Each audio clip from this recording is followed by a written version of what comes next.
Nous quittons l'extrême nord de la Sardaigne pour nous rendre du côté de Tempio Posania, en suivant ces belles routes bordées de mimosas en fleurs et aussi de genêts. Nous prenons pour cela la route qui suit la mer. De là, nous rejoignons Agius, qui se trouve à l'intérieur des terres, non loin de Tempio Posania. Agius est adossé à des collines granitiques. C'est une petite ville de tout juste 1600 habitants. Et comme je l'ai souligné, elle se trouve dans un environnement rocailleux et granitique. Ce fut un haut lieu du banditisme sarde au XVIIIe siècle et au XIXe siècle. Cela fait l'objet d'un des musées d'Agius. On débute par la visite du musée ethnographique qui montre les costumes du folklore sarde. On y cultivait le chêne liège et on y travaillait aussi cette noble matière. Mais qui dit bouchon dit aussi production vinicole. L'artisanat sarde produit aussi des tapis. Ils sont fabriqués sur d'antiques métiers à tisser de type jacquard.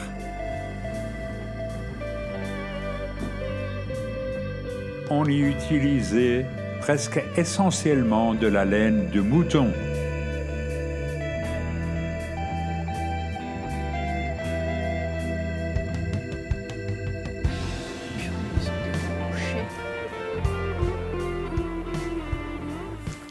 La résistance. Mais chemin faisant, un autre musée a retenu notre attention. Et comme on le verra plus tard, il s'agit plutôt d'un musée de la résistance que du banditisme. Et là, nous admirons des vitrines garnies d'armes de toutes sortes. On y trouve d'antiques pétoirs, des coutelas, des revolvers aussi. Nous visitons là la partie du musée consacrée à la vie clandestine des bandits contrebandiers. Ces revolvers sont dignes des meilleurs westerns. On y évoque aussi le destin de Sebastiano Tansu. Plus émouvant, il y a aussi des sentences de mort. Nous arrivons à la partie relative au matériel policier et judiciaire avec les photographies des différents malfrats qui finalement résistaient contre la maison de Savoie et qui finissaient au poste de police où il y avait quelques armes, une antique machine à écrire, les menottes aussi et les tampons encreurs pour les empreintes digitales. À quelques kilomètres de là, Tempio Posania est une ville juchée sur une colline avec une belle cathédrale de granit et tout un quartier médiéval construit en granit lui aussi. Nurag Majori. Le Nurag Majori contrôlait les autres nourags des environs. C'est à la fois un nourag à Toulouse et un nourag à couloir. On peut y entrer et monter aux étages. Avec un peu de chance, on peut y rencontrer des rhinolophes, charmantes petites chauves-souris. Il faut dire aussi que la civilisation nouragique est apparue au cours de l'âge du bronze et s'est prolongée jusqu'à l'arrivée des Carthaginois dans le VIe siècle avant Jésus-Christ. La société nouragique était constituée de constructeurs, d'agriculteurs, mais aussi de pêcheurs et métallurgistes.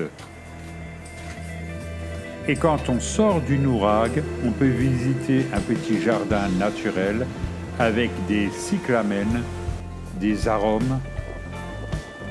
Il y a aussi du houfragon qu'on appelle Ruscus aculeatus,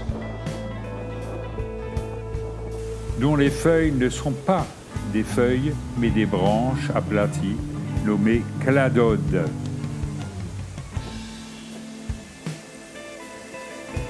Et quand la plante fleurit, les fleurs prennent place au milieu de ces cladodes.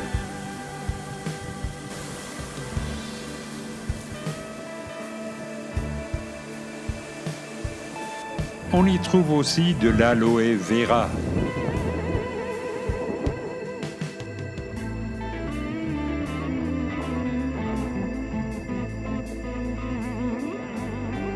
Isola Rossa est un ancien port de pêche qui a été transformé en station balnéaire. Il y a la tour espagnole. C'est une tour côtière sarde construite en 1578. Elle a été construite pour protéger la région des Sarrasins. Et une très belle vue sur la mer de Sardaigne.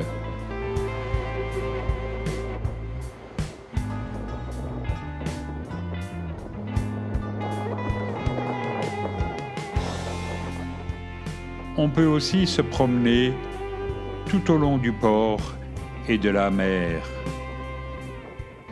C'est une promenade agréable quand il n'y a pas de vent.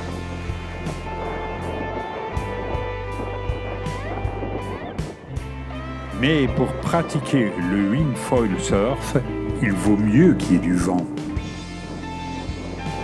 Pas trop tout de même.